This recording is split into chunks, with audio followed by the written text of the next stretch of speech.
What's up guys, Houndish here, and today I've got a quick Destiny 2 video for you guys. I wanted to talk about a new quest which is pretty mysterious and kind of locks off at a certain point, which I'll mention in a moment. And on top of this, I also wanted to break down some of the European Dead Zone treasure maps that you can pick up from Cade 6, some of the loot that you can get, and actually where you're going to find these things. The first thing I wanted to talk about is a quest which is now dropping in Destiny 2 called On the Comms. So once you're kind of towards the end game, or once you've completed the story and you're starting to do, you know, other stuff, around about that time, you're likely to receive a drop called On the Comms. And this actually appears in your power weapon slot, and it says quest step, return to Nessus and recover communication ciphers from Red Legion troops. And then you actually have to collect Red Legion communications right there. And in order to fill this up, you just kill, you know, Red Legion on Nessus and you'll slowly collect all the things that you need. The mysterious part though is that once you've actually completed this step,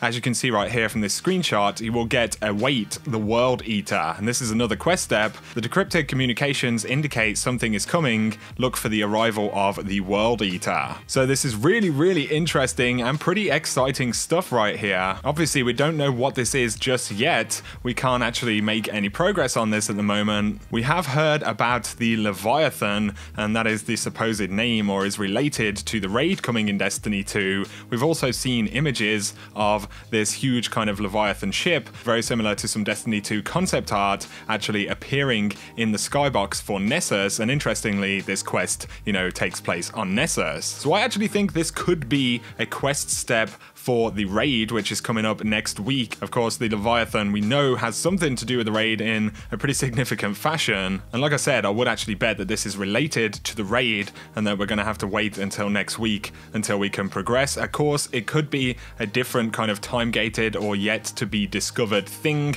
which isn't related to the raid. But either way, it's pretty exciting that this appears in the power weapon slot. Definitely going to be a quest step for some kind of piece of gear, I would imagine. I'll be curious to hear what you guys think below, but I wanted to point that out because many of you are likely to get this quest. Make sure that you don't delete it, obviously, and if you learn anything more about it, definitely let us know in the comments section. Moving on though, I wanted to point out some things about treasure maps in Destiny 2. So once you've completed the campaign and you're kind of in the social space and looking for your next lot of activities, you'll find that Cade 6 actually has some treasure maps this week for the European Dead Zone, and these actually pertain to the Flashpoint event for the week. Now you can get some cool stuff from these, including legendary engrams. I've heard of exotic engrams dropping. There are also some cool emblems that you can collect from these, and a few kind of mysterious items that Cade will trade for Glimmer. So if you pick all of these up, you'll see on the European Dead Zone map, these kind of spades logos actually pop up. And if you go to Trustland just next to the church, these are somewhat tricky to find,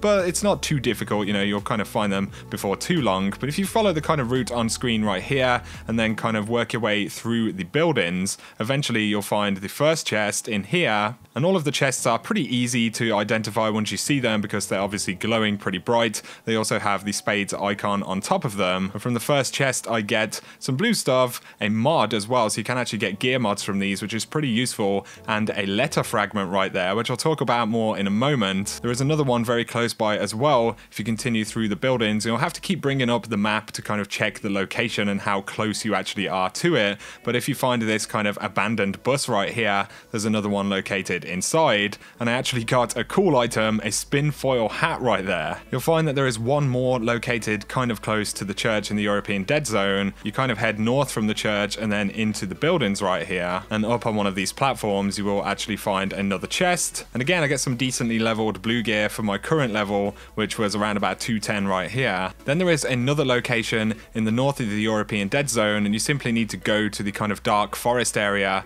the same place that you complete your subclass quests, and actually get Ghost Board, which is a pretty cool emblem right there. And for the final one, if you fast travel to the Gulch area, then literally turn around, you'll be able to jump over to a ledge over here, and there's yet another chest. And again, another emblem right here, an Ascendant Artichoke, which is another one of these kind of mysterious items, as well as a legendary engram and some blue gear. The emblems are pretty neat. You can see them on screen right here. You know, kind of unique looking, and it seems like there will be a bunch of different ones that you can collect by doing this. When you take the items back to Cade, the letter fragment, he will trade and give you 500 Glimmer. He'll also do the same for the spin foil hat, but you'll get 100 100 glimmer and another 100 glimmer when you turn in the artichoke. So not necessarily, you know, absolutely insane rewards right there, but like I said, they can drop legendaries and exotics as well. So during the course of the week, it's absolutely worth picking all of these up and completing them. They are kind of a once a week thing, and they'll refresh next week with the next flashpoint. So I kind of wanted to introduce you guys to those treasure maps in case you hadn't seen them,